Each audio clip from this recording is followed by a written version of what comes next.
The Agenda with Steve Paikin is made possible through generous philanthropic contributions from viewers like you.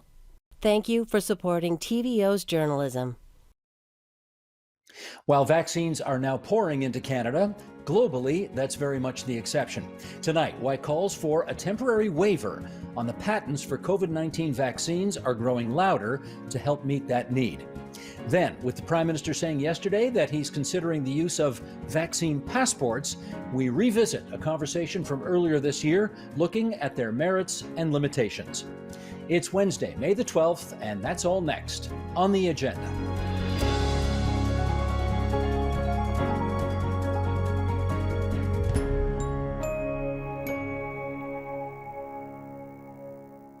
Vaccines for COVID-19 were developed, tested, and rolled out in record time. Last week, the United States surprised many when it announced support for a temporary waiver on patents protecting the intellectual property of those vaccines. Will that make it happen? Should it happen? Let's consider that with, in our nation's capital, Jason Nickerson, Humanitarian Affairs Advisor for Doctors Without Borders and an adjunct professor of common law at the University of Ottawa's Centre for Health Law, Policy and Ethics. And in Waterloo, Ontario, economist Rohinton Medora, president of CIGI, the Centre for International Governance Innovation. And it's good to have you two back on our airwaves tonight. We want to just get some background on the record to start out with, and this is a rather officious sounding release from the World Trade Organization, but let's put it on the record anyway. And Tony, if you wouldn't mind bringing this up, I'll read along. The WTO Agreement on Trade-Related Aspects of Intellectual Property Rights, TRIPS for short, is the most comprehensive multilateral agreement on intellectual property, IP. It plays a central role in facilitating trade in knowledge and creativity, in resolving trade disputes over IP, and in assuring World Trade Organization members the latitude to achieve their domestic policy objectives. It frames the IP system in terms of innovation, technology transfer, and public welfare. The agreement is a legal recognition of the significance of links between IP and trade and the need for a balanced IP system. And let's follow up on that as well by sharing this graph from the Duke Global Health Innovation Center, which shows COVID-19 vaccine doses purchased by country income level. And it will probably surprise nobody that the higher income countries account for more than half of COVID-19 purchases, and upper middle income are at 17%. COVAX, that's that deal organized by many of the well-off countries in China, 18%, and lower middle income countries really do come at the bottom of the food chain there with only 11% together.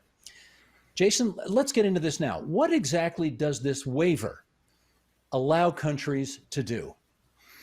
Sure. So the waiver is exactly that. It's a request from two countries that was tabled towards the end of last year. I believe it was in October of 2020, that requested a waiver from certain rules contained within the TRIPS agreement. So essentially, what it says is that given the circumstances of the global pandemic, this is an unprecedented emergency where the world is facing a massive gap in the available supply of COVID-19 technologies, including vaccines, but also therapeutics, diagnostic tests, and other medical devices. We know that we need to scale up the manufacturing and the distribution of all of these things. And it's simply a recognition that intellectual property rights have in the past been a barrier, in particular for access to medicines.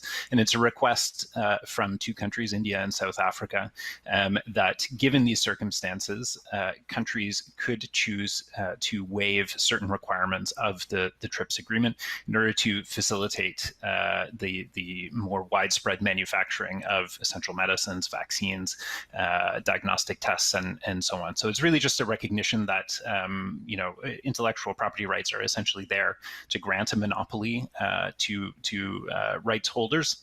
And in instances where those monopolies and those rights might be a barrier, countries can simply choose to not enforce them. Okay, and a brief follow-up here. It is a temporary waiver. Do we have any sense of how long it is meant to last? Well, the language that's being discussed is that this would be for the duration of the pandemic, which I think is actually quite a reasonable thing to propose. And in many ways, that pushes back on some of the counter arguments, from opponents saying that this is going to completely disrupt the intellectual property regime, when in reality, this is a solution that's being proposed for the duration of the pandemic, given the exceptional circumstances that are presented for all of us today. Okay, Rohinton, let me get you in here. As Jason just said, the waiver was first proposed by two countries, India and South Africa. That was last October. They were turned down. So what has changed in the interim? A number of things have changed, actually. First, even when South Africa and India made the proposal, they did have dozens of countries. Within weeks, they had 100 countries supporting them. But to be sure, they were not the countries that mattered in the WTO. Since then, what has changed is the realization that at the time that this happened, vaccines had not come on market. And so there was a certain optimism about the fact that once they came on, things would change rapidly. And as your very striking graphic at the outset showed, the advent of vaccines does not mean that everyone in the world has access to them. Meanwhile, we know from variants named UK, Brazil, South Africa, and India that variants keep mutating and happening and coming back to us. And so the realization that we needed widespread vaccination and that patents and IP was a necessary component of that arsenal is one thing that has changed. I'd say that the strong weight that civil society and world leaders have put behind the TRIPS waiver is a phenomenon one sees every few years and rapidly takes on a momentum of its own and makes a difference for policymakers. And finally, I'd argue that geopolitics has changed. One is the advent of the Biden administration. The Trump administration was absolutely opposed to the TRIPS waiver. The Biden administration wants to show that the US is back in different ways. They've re-signed to the Paris Accord. They have also agreed to something else that the US was opposing, which was a granting or the creation of the IMF's currency, the SDRs, to fight the pandemic. And so this is one more move, but it goes beyond symbolism. And so this is my final point. China. China and other countries have been using what's called vaccine diplomacy to their credit. The US has been frozen out of this by coming across as awfully nationalistic. This is a way for the US to show that it is actually doing something globally, changing its image, and at the same time dealing with what it considers its major foreign policy challenge, which is the growing rise of China as an influence. I wonder, Rohinton, if I can do a quick follow-up with you and put maybe one more thing on that list that I don't think I heard, and that was, okay, again, the two countries, India and South Africa, asking for that waiver. They do have significant pharma capacity, I guess, in their two countries. Unlike Canada, they do have a significant budding pharma sector. And I wonder whether there was a concern that maybe their pitch sounded like that they were trying to disproportionately take advantage of something that was in their own lands. I don't know, you tell me. You're absolutely right. There was the sense that this was self-serving. The way one official put it to me was this was peacocking on the part of the countries. On the other hand, note that there's a contradiction here, Steve. On the one hand, we're concerned that India and South Africa have the capability, after all, they have space programs too, to do this highly complex process. On the other hand, opponents of the TRIPS waiver, one of their major points is that this is so complicated. IP waiver is a sideshow. Most countries couldn't do it anyway. So we can't have it both ways. Either we're concerned about infant industries in other countries or we're not. Understood. Okay, Jason, let me get you back in here. Okay, so we know America is prepared to play ball on this thing. Is that having a ripple effect now in other countries around the world? Well, the short answer is yes. I think many of us were caught somewhat by surprise with the announcement last week that the U.S. Would support really quite a narrow interpretation of the waiver. So the U.S. language that was released last week is quite specific, that they are in support of a waiver for COVID-19 vaccines. And I think that it's important to unpack the fact that the conversation that we need to be having, and in fact the initial intent of the waiver, was not restricted to COVID-19 vaccines. It's actually a much broader conversation and a much broader waiver that needs to be in place to cover things like therapeutics, diagnostic tests, medical devices, and other things that we need to address the pandemic. But I think that, as was mentioned before, we're having this conversation increasingly in public because of the U.S. announcement. And there were a number of other countries that released supportive statements shortly after the U.S. But prior to the U.S. announcement, this was a proposal that had support, as was mentioned, of roughly 100 different countries, of the World Health Organization, of many civil society organizations, Nobel Prize economists. This is a proposal that prior to the U.S. announcement had garnered significant support from a number of very credible actors. So yes, the U.S. announcement of a narrow support for a COVID-19 vaccine waiver is significant, but this had momentum long before then as well. In which case, Rohinton, does this suggest that if it goes forward, supply is going to boom overnight, and that these countries that were having difficulty getting supply will almost immediately therefore get it? Not at all. In fact, one of the other things that probably went wrong early on was the sense that this was a silver bullet, and that if only IP were freed up, supply would follow.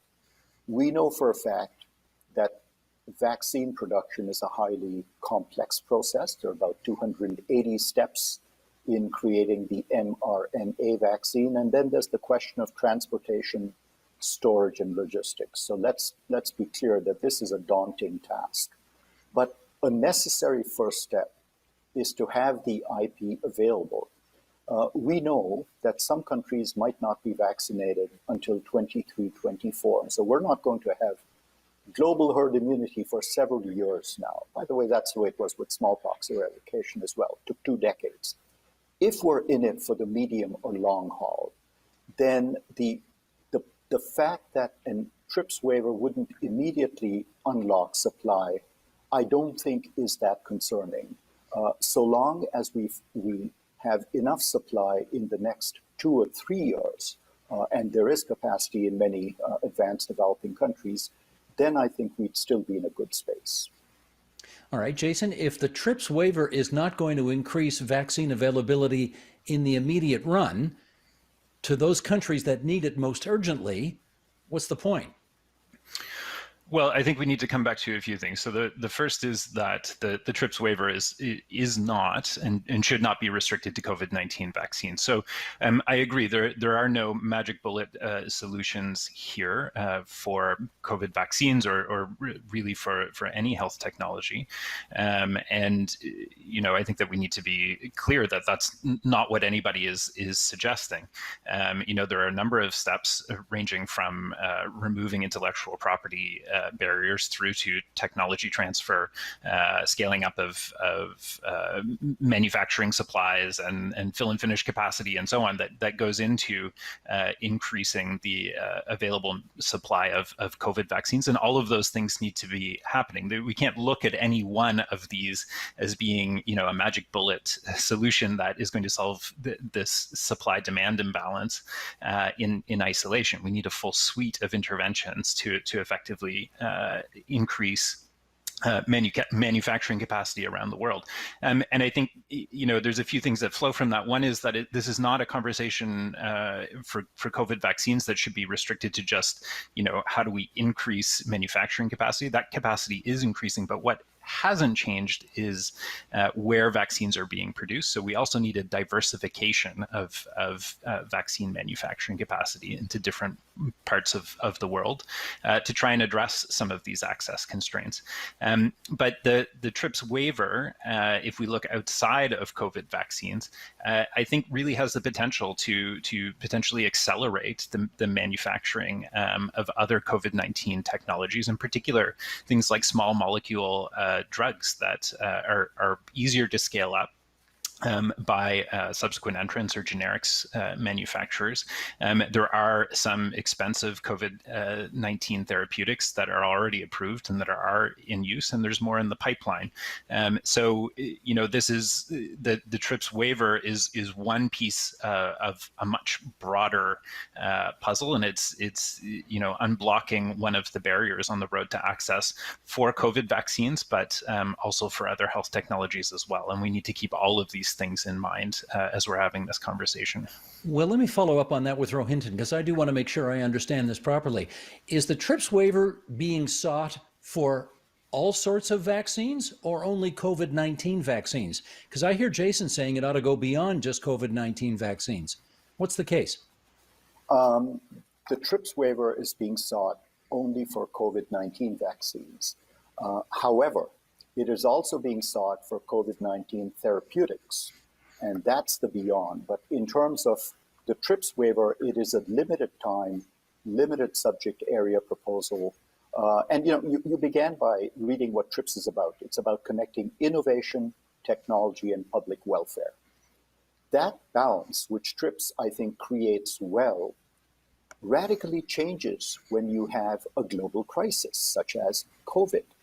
In this case, it could be that public welfare considerations have to trump the other two. And so what the TRIPS waiver does is use that, in fact, power that TRIPS gives us to waive the way we enforce the agreement in a limited time frame so that we get over this crisis with its economic and social costs.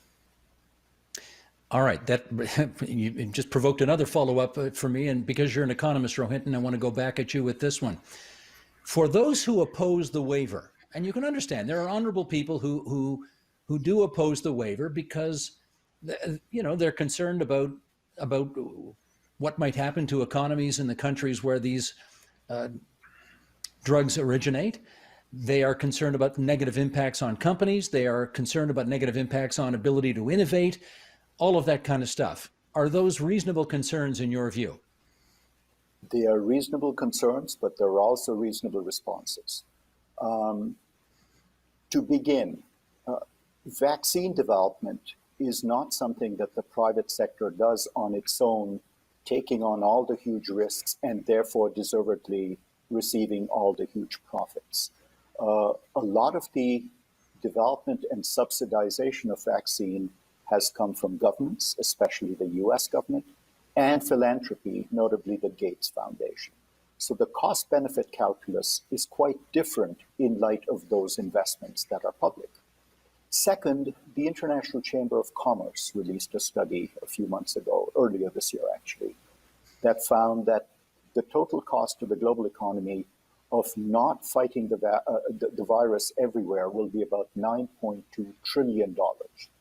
And this is going to be felt around the world, just as we in Canada continue to be in various versions of lockdown because of variants coming in and inadequate vaccination. So yes, there might be some losers, but I think that's overstating it. I belong to a group to which Nobel Prize winner Joe Stiglitz is also, in fact, he co-chairs it. We did some rough calculations on the public investments that have been made to vaccine development and the profits that the 2 or 3 main companies have already made from vaccine sales. And the fact is they have recouped their investments. There's also the possibility of boosters, which are going to be sold, we are told, at multiples of the cost of so-called pandemic pricing. You add all of that up, and what you find is that this is an industry that's hugely subsidized. Yes, there are some Canadian firms that are part of the value chain. Presumably, they've received their payment as well. And the costs to the rest of the economy and the world from not doing anything outweigh the few costs that might remain for the firms whose monopoly rents we're now seeking to access. Okay, I hear what you're saying, but let's get, well, we've got a quote here from Innovative Medicines Canada, so we'll get their position on the record here and see what they have to say. Tony, let's bring this up and we'll read along. It says, since it will not address the real issues afflicting vaccine supply and distribution, Innovative Medicines Canada does not support the proposed TRIPS IP waiver for COVID-19 vaccines at the WTO. The proposed waiver of TRIPS IP protections would be a disappointing step that will create greater uncertainty and unpredictability in the production, quality, and availability of COVID-19 vaccines worldwide. Okay, Jason, we do have to acknowledge this. Throughout this pandemic, innovation has proved to be critical. Individuals, enterprises, countries, they've all come together to create this potentially planet-saving vaccine in record time to combat this global virus. Do we not therefore have to be, do we not have to listen, at least, to what Innovative Medicines Canada and those who believe as they do about the potential pitfalls of offering this TRIPS loophole? Well, I think that the point that you've just made and that my colleague has just made really underscores why the TRIPS waiver is all the more essential, right? We have vaccines today because of a tremendous amount of collaborative research and development, collaborative science, open science that has largely been de-risked and subsidized by governments, by the public. We do not have the COVID-19 vaccines that we have today because of monopolies. So to sort of arrive at the place where we have a portfolio of vaccines, of therapeutics that are in the pipeline, of diagnostic tests that are coming online and being made available, because of a truly global scientific endeavor that has largely been de-risked by significant government and public investment, is truly I would say a compelling reason for why we need a TRIPS waiver to remove basically an artificial barrier to scaling up the manufacturing of those same technologies. I'm not sure that there really, in my view, is not a compelling reason, given all of this collaboration and given all of this public investment, as to why we should enforce intellectual property rules that grant monopolies to private companies when we have such a massive gap in supply and demand, and such a frankly massive inequity in access to these technologies. The graph that you put up at the start really emphasizes that, but I think further emphasizing that is that of all of the COVID-19 vaccines that have been administered, it's less than 1% of those vaccines that have been given in low-income countries. This is inequity in action. It's playing out in front of all of us, and we need to do everything that we can to unblock the scaling up and diversification of manufacturing of vaccines.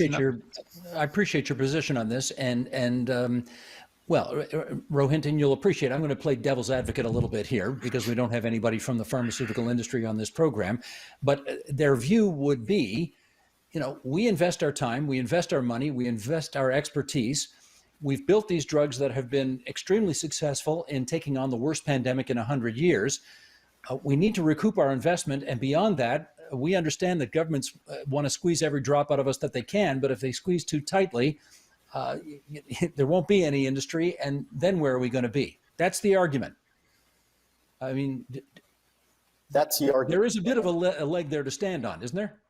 Absolutely, absolutely. And that's why we have TRIPS. And RMC, which is the spokesperson for the industry, makes the point well. Intellectual property, I don't think anyone should be questioning the need for competition, the need for the private sector to be central to all of this. But we do have what is really not a success of the private sector alone, but actually a shining success of private-public partnerships. Operation Warp Speed, the billions of dollars of grants made through the defense and space and other science granting programs in the US, in Europe, and elsewhere that created the foundational research on which the mRNA vaccine is based are all things that we as publics funded. The profits from the vaccine have indeed been recouped, and most of the investment, as Jason pointed out, has been de-risked. This is not about reopening the entire innovation debate. This is not about injecting uncertainty. If anything, I'd argue that a TRIPS waiver makes the playing field more level, makes it more certain, gives us a better chance of fighting what is going to be a tough 2 or 3 years around the world, and therefore makes economic conditions for investment more profitable, not less. Okay, gentlemen, just finally and very briefly, how do we reach a pragmatic solution here which assures that developing countries get equal access to these important medications while at the same time we don't disincentivize research, development, and innovation? Rohinton, go ahead. I'd say that these are not either-or propositions, and that the more people we vaccine, the sooner we vaccine, the healthier the global economy and society would be, which is only a good thing for innovation. The other point I'd make is that this isn't just about COVID vaccines. It's a wider array of issues we have to deal with, including the opacity of contracts, the pricing of vaccines, their availability, on what terms and to who. So there's a package of issues which have to be dealt with jointly, which actually are both fairer and more efficient. Jason, last word to you. Completely agree. We cannot accept that there is a fatal imbalance of access to new medicines and new vaccines between people living in economically wealthy and economically poorer countries. This is a problem that we need to address as part of this pandemic. We need to invest in the scaling up and the diversification of manufacturing for COVID-19 technologies, and removing intellectual property barriers is part of that. I also agree that we do need a broader suite of interventions to more effectively prepare for responding to pathogens with pandemic potential. We see a massive underinvestment in a large variety of different diseases that have pandemic potential. They're essentially market failures, and that is a much broader issue that we need to tackle as a global community as well. That, sadly, gentlemen, is our time, but you have laid out, I think, quite nicely the conundrum that governments are dealing with all over the world, which is a real, on the one hand, on the other hand thing. On the one hand, we don't want to disincentivize research and innovation. On the other hand, we got a global pandemic and we got to take care of people right now. So thank you for having the debate on TVO with us tonight. We're grateful for your time. Thanks so much. Tomorrow on the agenda. I wrote a column just for The Hub, if you're aware of that outlet. It's a great outlet, the other week. And it was in defense, it was actually many of the principles I'm talking about now, the defense of free speech and why we need to harness dissent and not tuck it away tidily. And the amount of blowback I got for writing that article from people who found it deeply offensive that I would defend such a right, it really shocked me. And what I realized is that the defense of free speech itself has even become offensive. So I think we're heading down a trajectory where the scope of government regulation of expression is expanding at the same time that the scope of what we can actually say is narrowing. And that's the direction that I'm really worried about. That's tomorrow on the agenda. Already, you need a negative COVID-19 test result to do certain things. Fly back to Canada, for instance. Now, as vaccines become increasingly available, does it stand to reason that you may need to be vaccinated to do certain other things, such as work, travel, or even go to the movies? Could that make something such as vaccine passports an attractive idea going forward? Or would such an idea be too invasive of Canadians' privacy? Let's consider that tonight with, in Guelph, Ontario, Nina Gupta. She's a partner at the law firm Gowling WLG, practicing employment and human rights law. And in North Toronto, there's Michael Bryant, former Ontario Attorney General, now head of the Canadian Civil Liberties Association. And it's good to welcome you, too, onto TVO tonight for a rather timely and important conversation, I'd suggest. Just for those, Nina, who don't really have an idea of how this might work, help us out there. How would a vaccine passport actually work? A vaccine passport is really a shorthand form for an authoritative record of your vaccination. And it can be digital, it can be something on your smartphone, or it could be something, a piece of paper that is issued, like some kind of identification. So the first thing we struggle with when we talk about vaccine passport is, what are we looking at? What is this entity going to be? And how will we agree on what constitutes an authoritative record of someone's vaccination? Aha, these are the key questions, which we shall get into in a second with the former Attorney General. But Michael, I guess we should point out this is already in place in, for example, Israel. Now, can you tell us, based on your knowledge of the experience there, what can Israelis who are vaccinated do that those who have yet to be vaccinated cannot do? Yes, in Israel, they have a green passport system, and their equivalent in CCLA, which is got the acronym of ACRI, are concerned about its implications. We'll get into that, but the way it works right now is there's actually carrots and sticks. Interesting, carrots and sticks. The stick is you can't get into certain places unless you have it, such as concert halls. Let's just pick on that one, and other large gatherings. Restaurants and smaller gatherings are continue to be prohibited in parts of Israel. But the flip side of it is the government is providing incentives for people to get vaccinated. I mean, they aren't big money incentives, but they're nevertheless incentives, which has got behavioral economists excited about whether or not incentives, which we really haven't seen much of in Western democracies, becomes part of the way in which we fight pandemics in the future. Nina, we just saw a couple of pictures from, I guess, some Israeli citizens who had it either digitally or they had a piece of paper in their hands. Is that how you imagine it might work in Canada?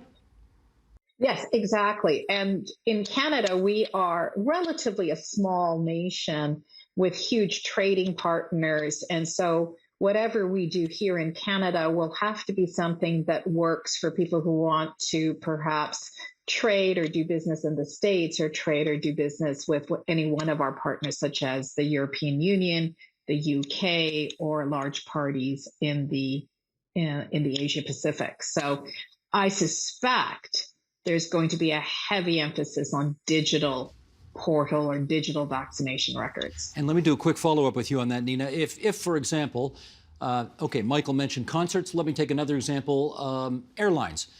Do we have to assume that if this is going to work for airlines, given the international nature of that business, that pretty much every country's got to be in, or this is not going to work? Well, I would have to say that major economic players will have to be in, and they're going to drive the agenda. In preparation for this interview, I read a Washington Post article which says that the Biden administration is struggling with trying to figure out which of 17 major initiatives globally and in the United States for some kind of digital or other vaccine certification is the one that they should be working with. So yes, it's got to be something that works internationally. At least if Canadians want to ever travel abroad again, or at least that's how it feels. Okay, let me propel this conversation along by reading something that Colleen Flood and Brian Thomas, both of the University of Ottawa and their Centre for Health Law, Policy and Ethics, wrote in the Globe and Mail. Here's this excerpt, and Sheldon, I'll just ask you to bring this up and people can read along. While the costs associated with the certification regime may affect unvaccinated individuals, they would collectively be minimized by facilitating safe gatherings. As things stand now, many airlines and governments are requiring COVID tests or imposing costly hotel isolation rules. Beyond that, lockdowns have imposed huge costs to society in the form of job losses, mental health effects, and so on. The choice is between a world where everyone remains cycling in and out of lockdowns versus a world where lockdowns are limited to gatherings that risk disease spread. To prefer universal lockdowns is to pursue a perverse leveling down vision of equality. Okay, Michael Bryant, I'm not even going to ask a question there. What's your take? No. Of course, those are the two choices, then it's true. But really, what our concern is with vaccine passports, and let's separate the domestic from the international, in part because the vast majority of Canadians don't engage in international travel regularly. I'm not saying they never do, but many. There's a small number of Canadians who undertake a lot of international travel, and they will no doubt download all 17 apps and be registered on all 17 apps and will be able to travel globally.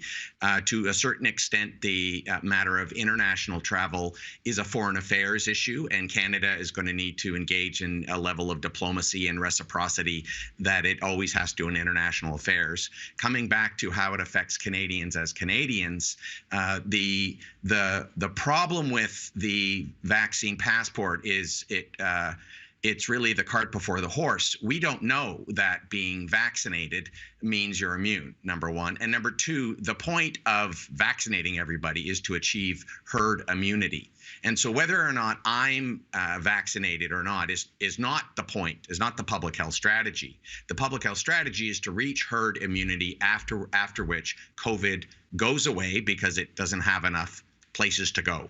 And under those circumstances, the immune passport makes no sense. It's a disconnect between the means and the ends. And there's a downside to these immunity passports, which involve individual rights, which we can get into, of course. We shall get into that. Nina, in the meantime, let me get your take on that passage from Professors Flood and Thomas. Well, frankly, I wish I'd written it. I think it articulates exactly how I believe we should try to get out of the pandemic. It's very nice to talk about we should achieve herd immunity, and I think we all are aching for that date, but we know that COVID-19 and achieving herd immunity is going to take some time yet. And it's not clear to me with the levels of vaccinations we're seeing in Canada and the rapid change in the COVID-19 variants that we're seeing, the variants of concern, whether we're actually going to get to herd immunity or whether or not COVID-19 and its variants are going to be endemic and pop up from time to time.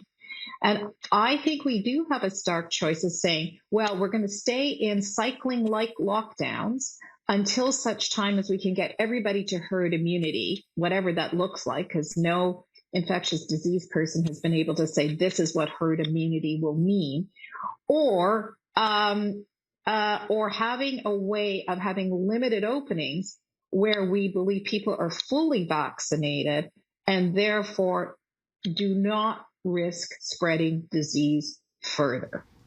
And so this is really an interim solution. I'd love to get where Michael is saying we've achieved herd immunity and therefore we can open up, but I'm not confident that we're going to get there.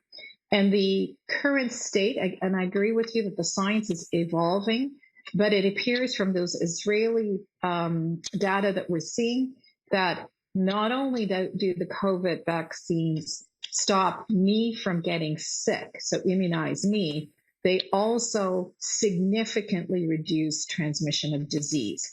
In other words, if you have a group of people who are fully vaccinated, that group effectively has achieved some kind of internal immunity.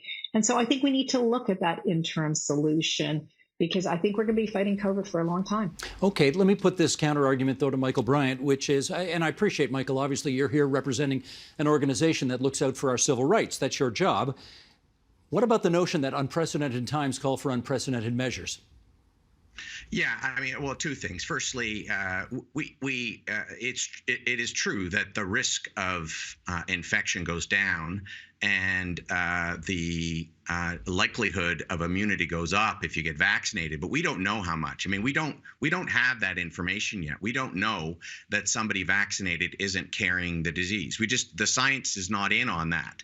So if we had immunity passports, that'd be one thing. But we're not talking about that. We're talking about vaccination passports. Number one. So I think that one doesn't necessarily follow the other. Secondly, at what cost? At what cost is the question. And the reason why we wouldn't is because we want to be a society that achieves proportionality between human rights on the one hand and public interest on the other hand, And let's be clear right now, this is purely hypothetical. Supply and demand. We have a huge supply problem right now. Demand outstrips supply exponentially. So we can't have any green passports like they have in Israel here in Canada, at least until everybody's had an opportunity to be inoculated, because otherwise it just means that the elites are going to be able to have access to full society, and the vulnerable and those who are not able to get a vaccination because of a medical condition, or the young because the vaccination isn't built for them, that they're just out of luck and they don't get to participate in society because we were in too much of a rush to get everybody back into a movie theater. Well, let's go where you invited us to go a few moments ago, which is to say the privacy issues. Are you not satisfied that this could be done in such a way that would respect the privacy of individual Canadians? Well, it really boils down to consent.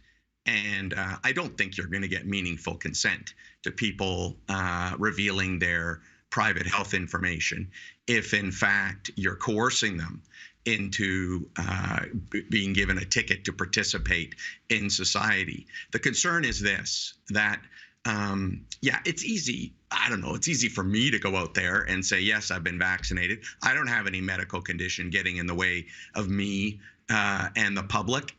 But there are some people who have medical conditions that disallow them from being vaccinated. So if they're one of those, if they get a yellow passport because they're not vaccinated, but they fit into a medical exception and they're all masked up, then they're basically wearing a big sign saying, here's my health information, ladies and gentlemen, for anybody who wishes to care. I've got one of the, 7 or dozen medical conditions out there that exempts me. And not everybody wants their private health information shared with the world. And that's a right under our Constitution.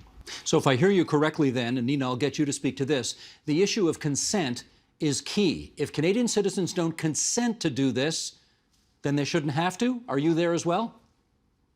So I actually agree with Michael on this one. I mean, if people don't want to provide their proof of vaccination to participate in civil society, that's their choice. They are, however, not entitled to say, well, I want to be treated equivalent to people who are vaccinated.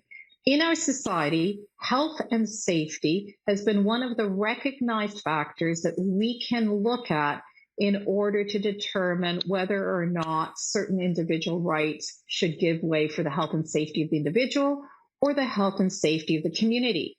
I mean, routinely, we're asked in our society for health and safety information. So health information, I remember before I started university having to prove that I had a negative TB test.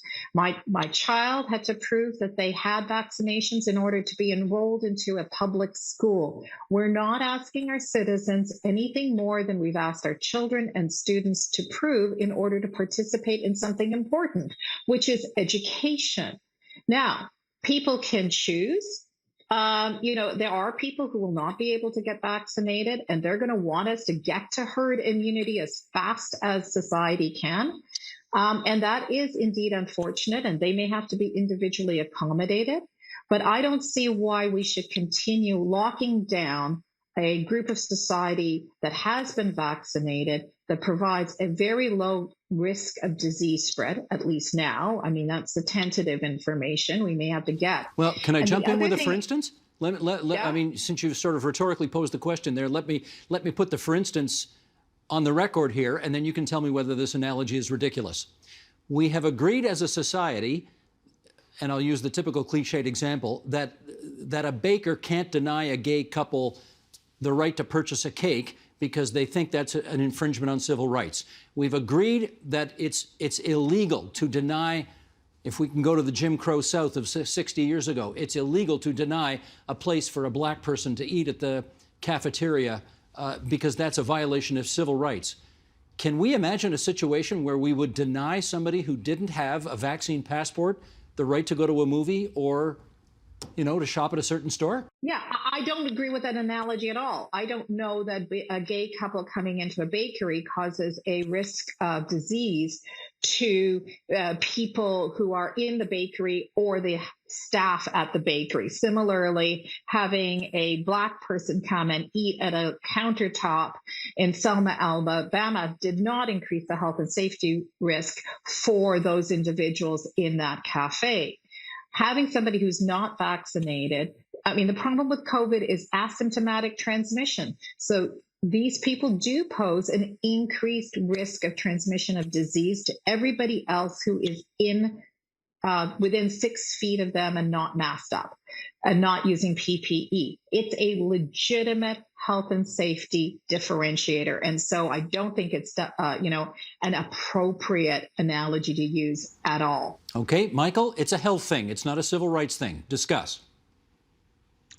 Well, a disability is an immutable characteristic, just as sexual orientation, gender, and race is an immutable characteristic. And if I can't get vaccinated because I'm disabled, because I have a particular medical condition that makes me allergic to the Pfizer vaccine, which happened, we found out when Pfizer was released in the United Kingdom, then it means that I cannot participate in society because of this immutable characteristic. The argument is on the other side that the purpose is just so vital that you have to make an exception here. But I'd say that there can be accommodation of those people who can't get vaccinated.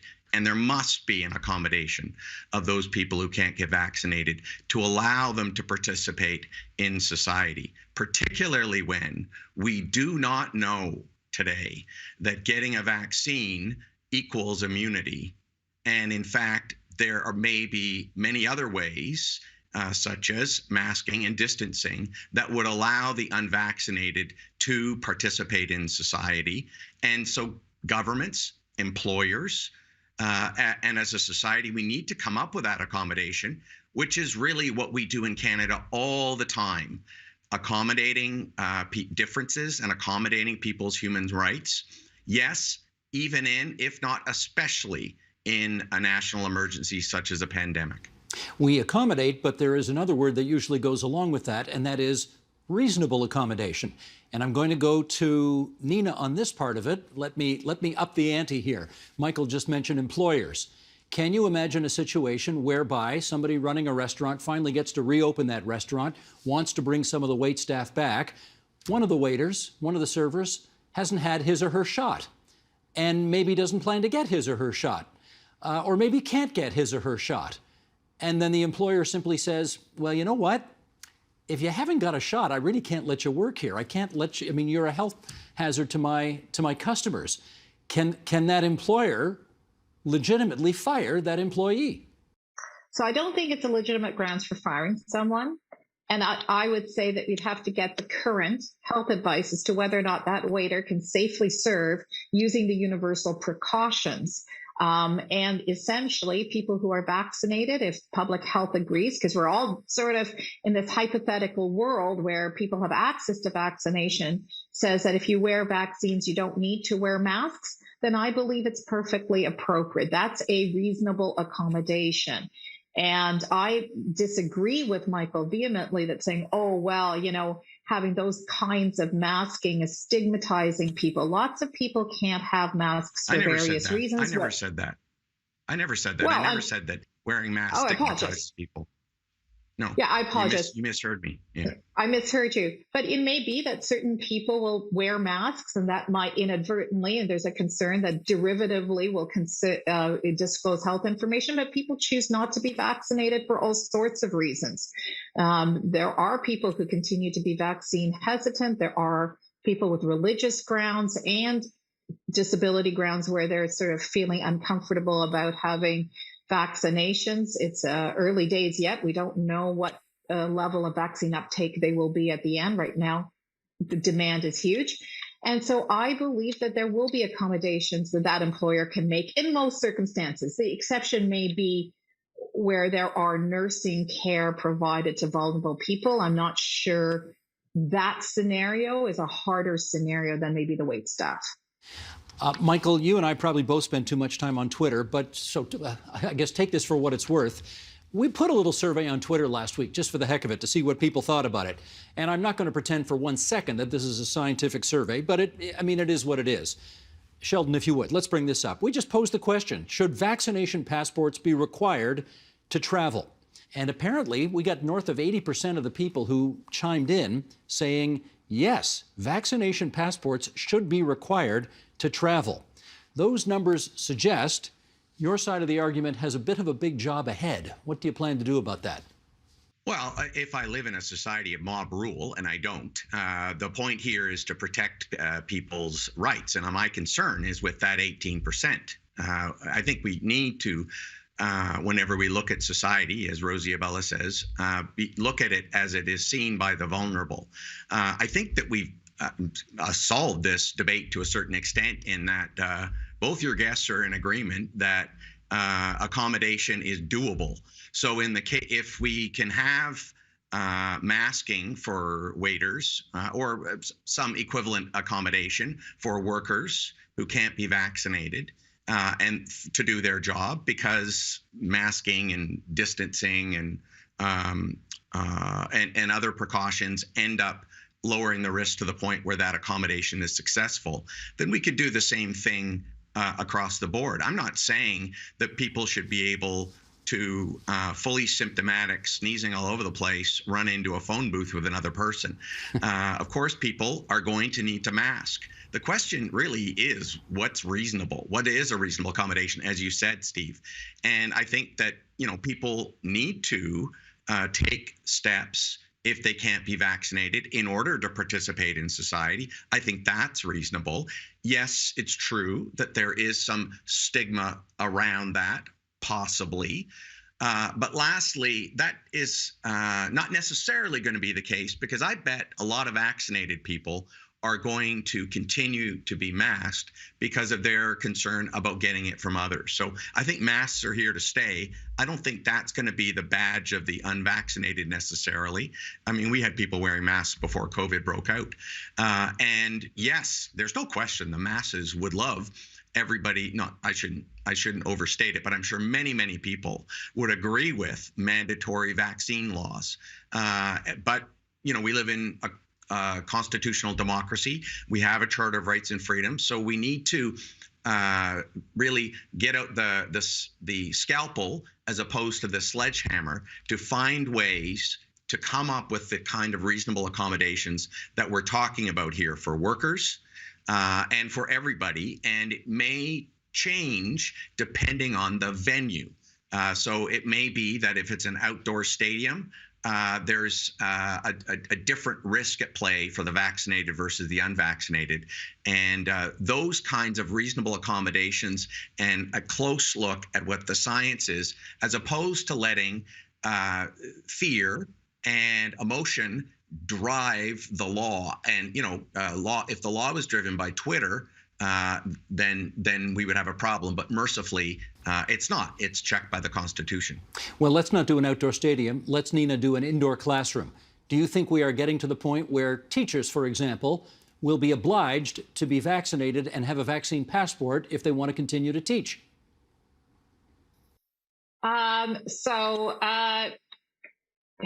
It's not just the teachers, it's also the students. So let's look at the fact that we require students to be vaccinated against a number of childhood communicable diseases.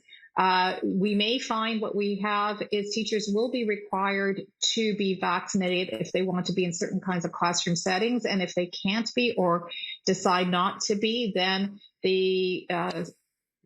there will have to be some other modus dealt with them. So maybe they continue to be doing remote teaching because there's an enormous amount of workload there. Maybe they're working with a different population. So you would have to look at the specific school board and to see how that teacher is going to have to be accommodated, if at all possible, if the refusal is due to disability and or religious reads, which are protected under our Constitution.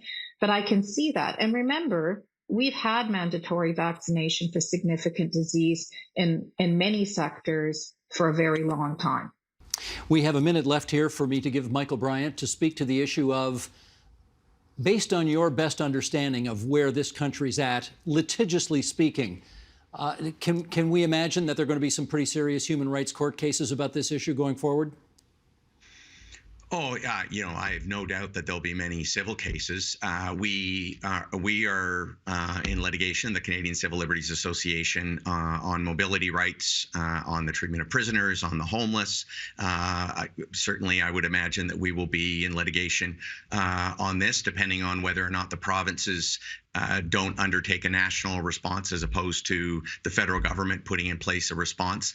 I think that I just want to say, with respect to, we already require kids to be vaccinated. No, that's not the case. We require them to disclose their health records to education institutions, which have to keep them private. And then decisions are made about whether to accommodate them or not.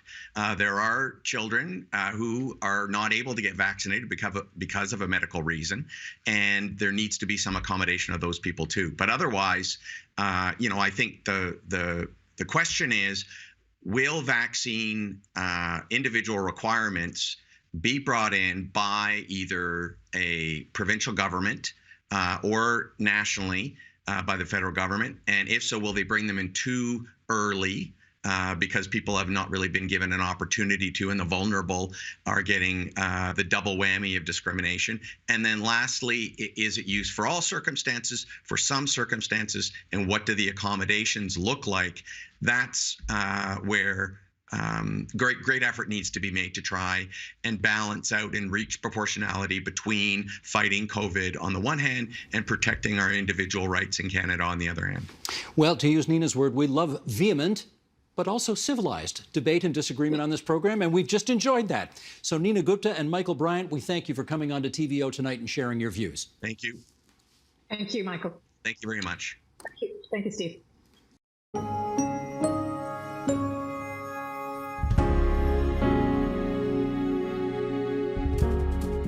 And that is the agenda for Wednesday, May the 12th, 2021. Tomorrow, we're going to have another of our installments of our joint TVO Toronto Star initiative, the Democracy Agenda. We're asking, will the battle between big tech and government limit freedom of speech? And we hope you'll be with us for that. I'm Steve Paikin. Thanks for watching TVO, for joining us online at tvo.org, and we'll see you again tomorrow. The Agenda with Steve Paikin is made possible through generous philanthropic contributions from viewers like you. Thank you for supporting TVO's journalism.